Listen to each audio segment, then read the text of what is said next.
A letter to God. आज हम class 10 English का पहला lesson a letter to God पढ़ने जा रहे हैं। लोग कहते हैं कि विश्वास पर्वतों को भी हिला देता है। ये कहानी लैंचो की है, जो एक किसान है जो ईश्वर को 100 पैसों के लिए पत्र लिखता है जब उसकी फसल बर्बाद हो जाती है। क्या लैंचो का पत्र ईश्वर तक पहुंच पाता है? क्या ईश्वर उसे पैसा भेजते हैं? चलिए, इससे हम और आप इस कहानी में पढ़ते हैं।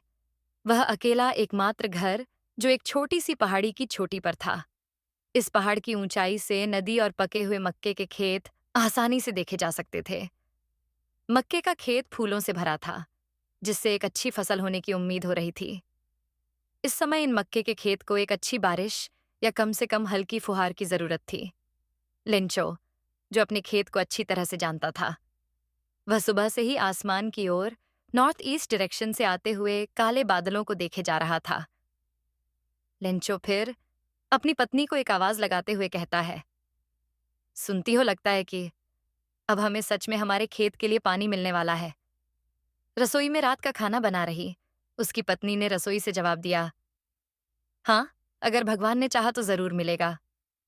लिंचो का बड़ा बेटा खेत में काम कर रहा था, जबकि छोटा बेटा घर के पास ही खेल रहा था।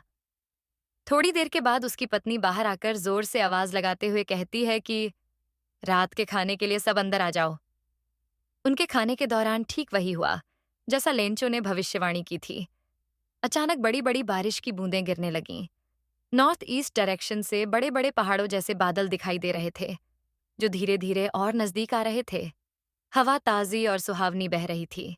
लेंचो बारिश की बूंदों को अपने शरीर पर आनंद महसूस करने के लिए बाहर गया और वापस आकर वह अपनी पत्नी को खुशी से कहता है कि ये आसमान से गिरती हुई पानी की बूंदें नहीं हैं। ये तो 10 और 5 के नए नए सिक्के हैं। बड़ी बूंदें 10 सेंट के सिक्के हैं, तो छोटी बूंदें 5 सेंट के सिक्के हैं। संतुष्टि भरी मुस्कान के साथ उसने अपने पके हुए मक्के के खेत को देखा, जो बारिश की चादर में लिपटे जा रही थी। फिर एक अचानक तेज हवा चलने लगी और बारिश के साथ साथ बर्फ के बड़े बड़े ओले भी गिरने लगे, जो नए नए चांदी के सिक्कों के जैसे दिख रहे थे।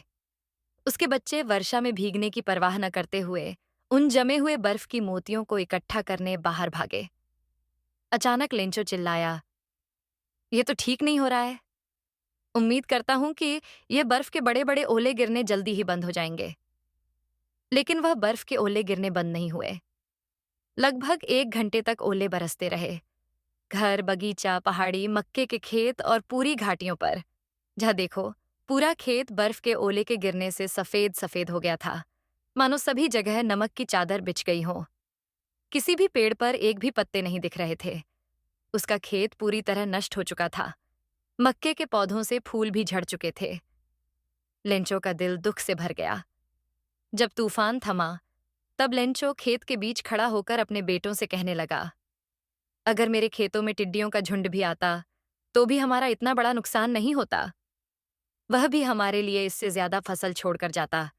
इस बर्फ के ओलों ने तो हमारा टिड्डियों के झुंड से भी अधिक नुकसान किया है।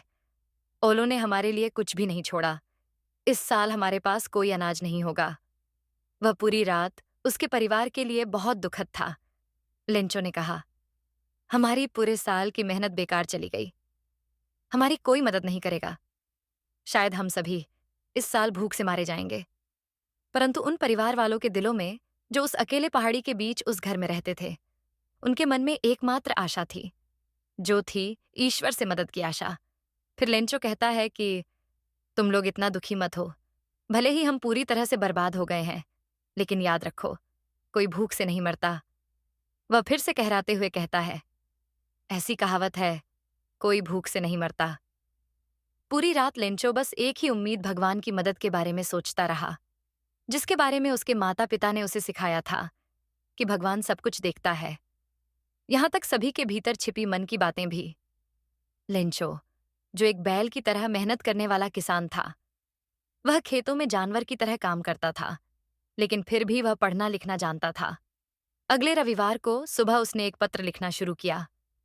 पत्र लिखने के बाद वह खुद उसे शहर लेकर जाना और डाक में पोस्ट करना चाहता था।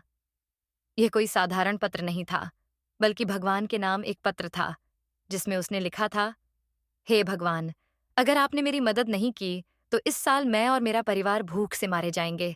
मुझे 100 पैसों की जरूरत है, जिससे मैं फिर से अपने खेत में बुआई वापस कर सकूं और तब तक इन पैसों से अपना गुजारा कर सकूं, जब तक मेरे नए फसल वापस नहीं आ जाते, क्योंकि ओलों की मार ने तो हमारा सब कुछ ही नष्ट कर दिया है।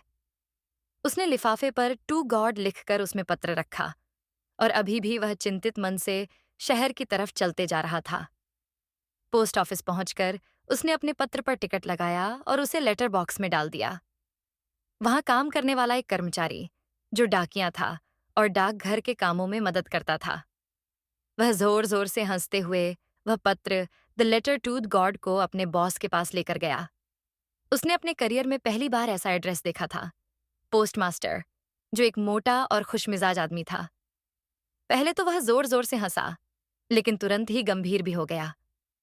उसने उस पत्र को मेज पर थोड़ी देर तक थपथपाया और फिर कहा, वाह वाह, भगवान पर कितना विश्वास है। काश मेरे जैसे व्यक्ति के मन में भी भगवान के लिए ऐसा ही विश्वास होता, तो कितना अच्छा होता। इसने तो भगवान को ही पत्र लिखना शुरू कर दिया। फिर भी इसके मन से भगवान के लिए विश्वास नहीं डगमगाना चाहिए। तभी पोस्टमास्टर को उस पत्र का उत्तर देने का विचार आया, लेकिन जब उसने पत्र खोला, तब वह समझ गया कि लिखने वाले को उत्तर देने के लिए केवल सद्भावना, स्याही और कागज से काम नहीं चलेगा। फिर भी उन्होंने अपना इरादा नहीं बदला और उसने मन ही मन उसकी मदद करने का इरादा कर लिया। उसने अपने कर्मचारियों से कुछ पैसे मांगे और अपनी तनख्वाह में से भी एक हिस्सा दिया और अपने कुछ दोस्तों को भी इस पुण्य काम में योगदान देने के लिए कहा। उसके लिए 100 पैसों इकट्ठा करना तो असंभव था, इसलिए वह किसान को केवल आधे से थोड़ा अधिक, लगभग 70 पैसों भेज सका। पोस्टमास्टर ने उस पैसे को एक लिफाफे में डाला, जिस पर लेंचो का नाम और पता लिखा था, और उसमें एक पत्र भी डाला, जिसमें केवल एक वर्ड का सिग्नेचर था, जिस पर लिखा था, गॉड। अगले रविवार लेंचो थोड़ा पहले आया और वहां जाकर पूछा कि क्या उसके लिए कोई पत्र आया है। डाकिया ने खुद उसे पत्र दिया, जबकि पोस्टमास्टर, जिसे एक अच्छा काम करने की खुशी महसूस हो रही थी, वह अपने ऑफिस से ही उनके बीच की बातचीत को देख रहा था। लेंचो को पैसे देखकर जरा भी आश्चर्य नहीं हुआ, उसका तो विश्वास ही ऐसा था। लेकिन जब उसने पैसे गिने तो वह गुस्से से लाल हो गया। उसने मन ही मन सोचा, भगवान कोई गलती नहीं कर सकते और न ही वह मुझे मेरी मांगी गई पूरी राशि देने से इनकार कर सकते हैं। तुरंत लेंचो खिड़की के पास गया और वहां के एक कर्मचारी से पेपर ऑफ इंक मांगा। पब्लिक राइटिंग टेबल पर बैठकर उसने अपने विचारों को व्यक्त करने के लिए माथे पर जोर देते हुए लिखना शुरू किया। जब उसने पत्र लिख लिया तो वह खिड़की पर गया और एक टिकट खरीदा, उसे जीभ से गीला किया, फिर मुक्के से मारकर लिफाफे को चिपका दिया। जैसे ही उसने लेटर को लेटर बॉक्स में डाला, पोस्टमास्टर उसे खोलने के लिए गया। फिर उन्होंने उस पत्र को खोलकर पढ़ा, जिसमें लिखा था, भगवान, मैंने आपसे जितने पैसे मांगे थे, उनमें से केवल 70 पैसों ही मुझे मिले हैं। बाकी पैसे मुझे वापस भेज दीजिए, क्योंकि मुझे उनकी सख्त जरूरत है। लेकिन कृपया उन्हें इस बार पोस्ट ऑफिस से मत भेजिएगा, क्योंकि पोस्ट ऑफिस के सभी कर्मचारी धोखेबाजों और चोरों का झुंड है। आपका लेंचो। तो यदि आपको हमारी वीडियो अच्छी लगी हो तो आप हमारे वीडियो को लाइक करें, शेयर करें और चैनल को सब्सक्राइब करें, जिससे हमारा वीडियो आप तक सबसे पहले पहुंच सके। और आप लोग ये वीडियो कहाँ से देख रहे हैं, ये भी कमेंट में ज़रूर बताएं। धन्यवाद।